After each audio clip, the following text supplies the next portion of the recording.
Niin hei, ja tässä ollaan taas täällä Hartwall Arenan ulkopuolella parkkipaikalla. Minä olen Pararin ja meillä on täällä tämmönen kaikille varmasti tuttu mies, mutta kerropa nyt vielä, että kuka sinä olet. Leppäsen Joona ja joskus natuksi haukuttu. Joo, mitä sä oot tehnyt tässä skeneessä? Pelannut joskus muutaman erän CS:ää ja nyt sitten vähän enemmän taustavaikuttajana kaikissa mahdollisessa enemmän ja vähemmän. Joo, että sulla on ollut tuosta CS:stä vähän taukoa, mutta onko sulla ollut mitään suunnitelmia palata pelaamaan vai onko se nyt kokonaan jäänyt sitten taka-alalle? No ainakaan mä koen sen aika epätodennäköiseksi, että mä pelaisin enää sillain edes puolivillaisesti, että on paljon paikkaa muuta, mihin pitäisi keskittyä ja aika menee niin epätodennäköisesti, mutta koskaan ei pidä sanoa koskaan.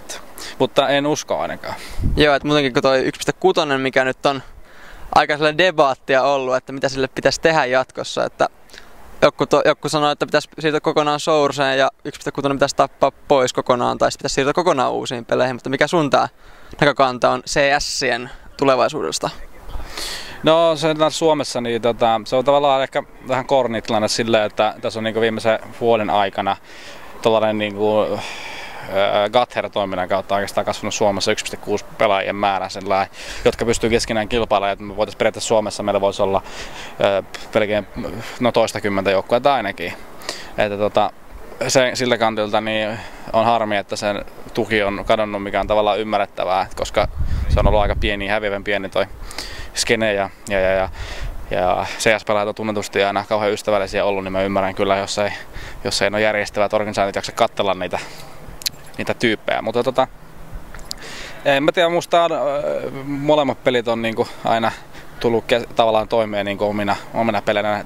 Mä näen ne tavallaan ihan omina peleinä, vaikka niissä on samanlaisuuksia paljon, mutta se, että niinku, pitäisikö toisesta sitten tehdä pääpeli Suomessa, niin en mä tiedä. Musta 1.6 on vuosien saatossa näyttänyt, että se on niinku the FPS-tiimipeli ja mulle se on tietenkin, mä oon ehkä vähän jäävi sanoa mitään, mutta mun mielestä se on se the peli, mutta niin.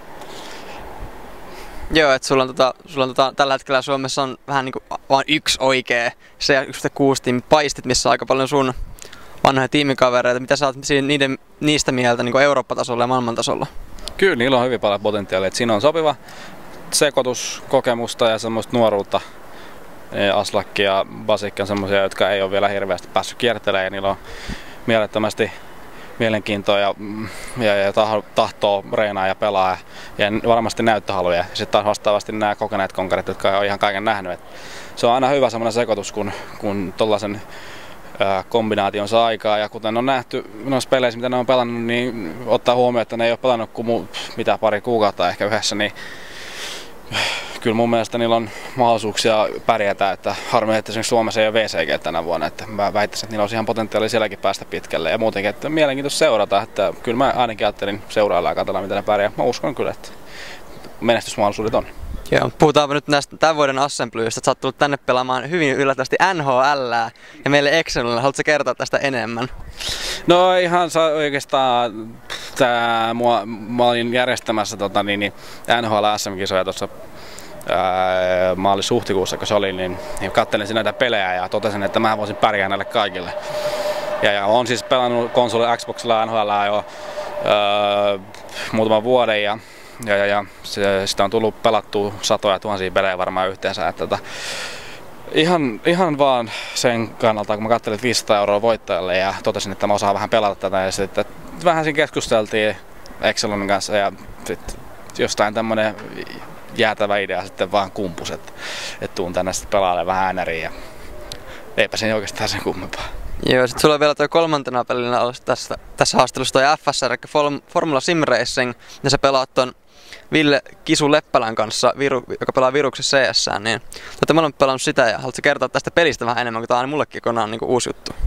Joo, eli siis R-Factor on tämmönen simulaatio-autopeli, johon tehdään paljon erilaisia modeja.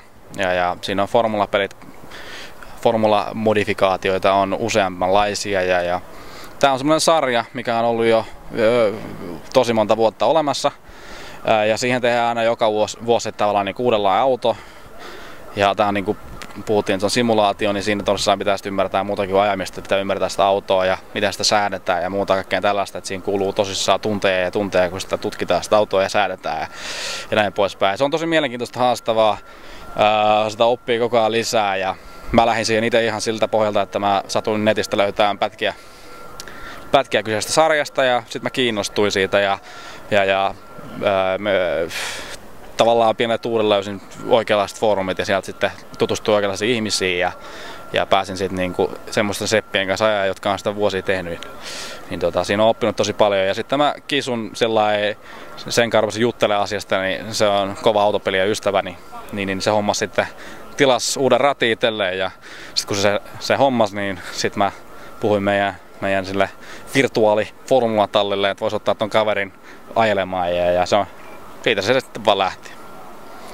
Joo, ja sitten mennään tuonne skenen puolelle sitten, että sä oot ollut aika paljon mukana näissä tapahtumissa, nyt kun oot enemmän taustavaikuttajana, niin miten esimerkiksi assembly, miten sä parantaisit täällä esimerkiksi e-sportsin kannalta olla, että vaikka tää Summer nyt ei olekaan enemmän se demo, yrittää olla vielä sitä demoskenen tapahtuma, mutta silti mennään koko ajan enemmän pelaamiseen päin, että pitäisikö tässä nyt pitää jotain radikaaleja muutoksia Summerillakin, pitäisikö tehdä tästäkin niin oikeasti isot pelipirskeet vai pitäisikö pitää tätä Winter-Summeria-ottelua edelleen niin vähän silleen niin selkeämpänä? Joo, tämä konsepti tällä hetkellä on ihan toimiva. Että nyt niin kuin ajatellaan, niin mitä tässä nyt on muuttunut, niin ennen se on ollut joko tuolla Lapinkullassa tai sitten tuossa PowerPlayssä nuo pelit. Nyt on molemmissa. Että koko ajan se valtaa enemmän tilaa, että mistä sitä tietää sitten, mitä vuodet tuo mukana. Ja niin kuin tänä vuonna tämä kilpapelaaminen ja se kulttuuri on saanut hirveästi mediatilaa ja muuta, niin se on koko ajan kasvaa ja demoskenejä pitää arvostaa. Siellä on ne kaverit on tehnyt vuosia, monet siellä ja sieltä on monet itselleen tehnyt työpaikkoja ja muuta, että niitä on ihan kiva katsoa itsekin joskus tullut katseltua, musta ne on ihan sopivassa balanssissa tällä hetkellä ja kehitys pelaamisen ja esportsin puolesta näyttää koko ajan niin ylöspäin. Ihan hyvä. Joo, ja sitten päästäänkin tietysti ihan tulevaisuuteen. Esimerkiksi Nettiliigan eka kausi päättyi tuossa vähän aikaa sitten ja seuraava tekee tuloa. Mitä pelejä sun haluaisit nähdä siellä? Nyt kumminkin StarCraft varmaan tullaan näkemään aika varmasti. CS ehkä jopa Brink saa nähdä, mitä tästä nyt tulee. Ja sitten mitä pitäisikö nähdä vaikka esimerkiksi Lolia tai Honia tai Dota 2, mikä tässä kohta tulee. Mitä sä haluaisit nähdä Nettiliigassa ja mitä pitäisi kehittää Suomen e-sportsissa, peleissä? No mä toivoisin sitä, mitä mä oon aina keräänkuuluttanut noille ihmisille, jotka asiasta päättää, että tukekaa niitä pelejä, mitkä kansainvälisestikin on tuettuja pelejä. Eli nyt sitten tässä kohtaa se olisi ainakin StarCraft 2 ja sitten LoLhan on ilmeisesti tehnyt aikamoisen nousun. Ja sitten se debatti sitä FPS-puolella onkin, että onko se 1.6 vai Source. Brinkki ei, koska se on mun mielestä hieman sitä kokeilena, niin ei mikään kauhean hyvä peli.